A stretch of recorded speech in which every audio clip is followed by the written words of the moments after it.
Great, because it's super quiet. There's hardly anyone at work, so I've buggered off early so that I can play with the boot floor.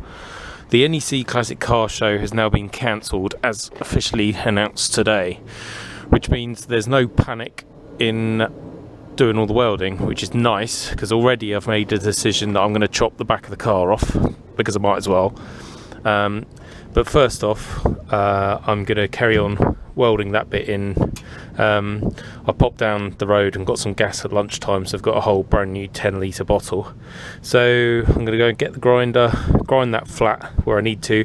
Those are the aero bar type welds where the shielding gas was just getting either blown away or just wasn't coming out. So I'll grind all that flat and then lay some nice seams in there. And then just crack on as I originally planned.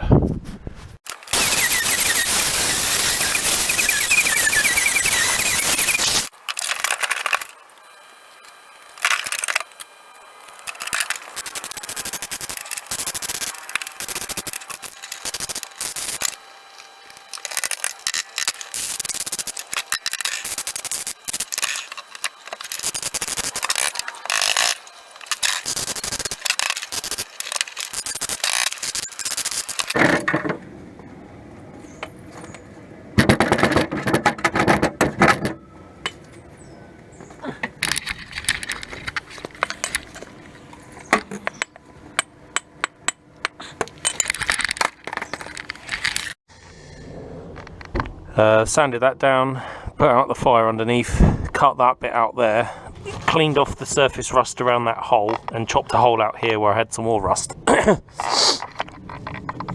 got quite lucky again. Under here there is that square support bracket thing, which is also a rust trap, and there had been some rust there, but actually I think I've got away with it. Most of this is all solid, so I can weld in from above, treat the rest of it, and we should be good to go.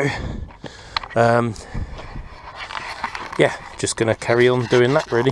I might get under the car and chop this bit out as well, because I'll need to fabricate a little repair dish for that area.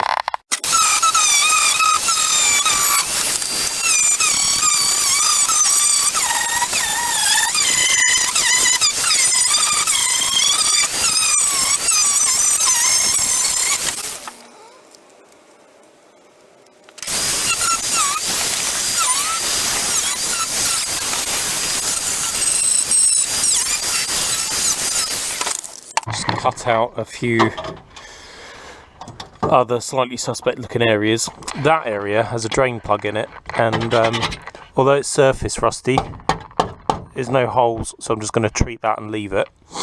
That's the tie down strap thing for the spare wheel, which will go back in there. I need to make a piece for there, but hammered with a dish in it, and then the other bits should be fairly straightforward.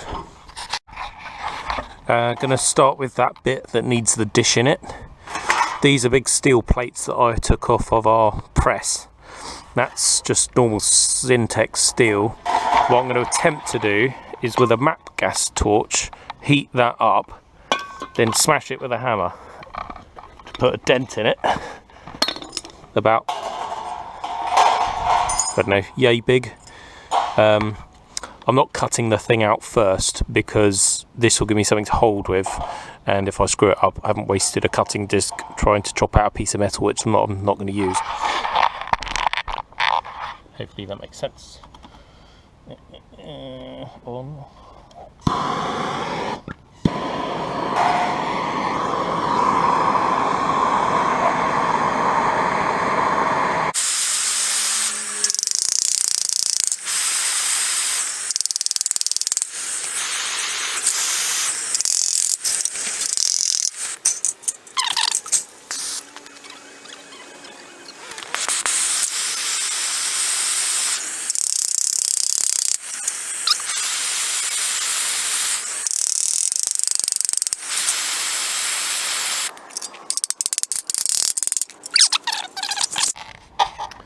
Some more bashing later, I have something that's approaching a workable part to go in.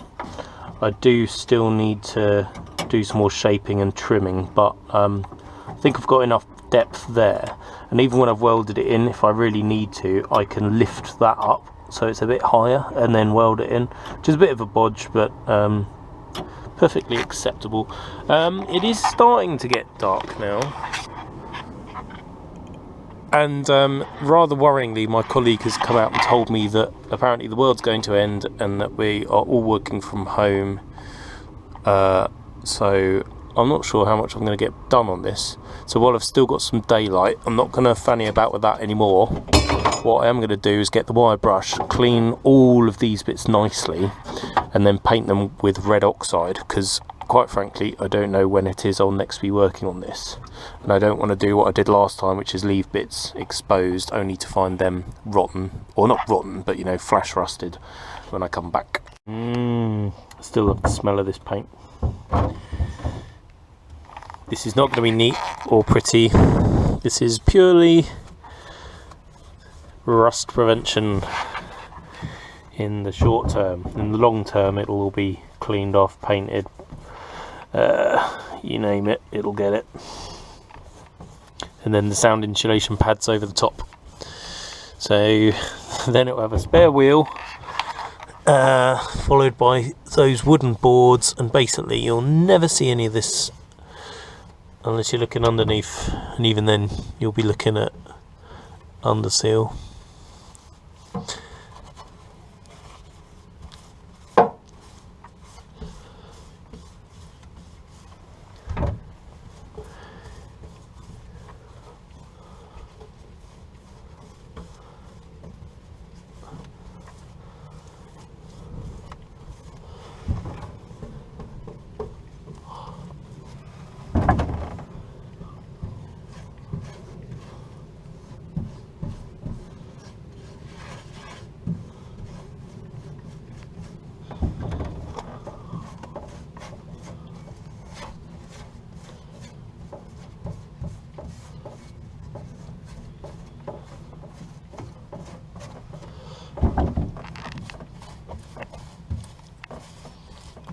That bit I'll have to come back to and fill in a hole, but for the moment I'm just going to slap red oxide on it.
Right, well, very sadly, that's probably where I'm going to have to leave it. Coronavirus 1, James 0.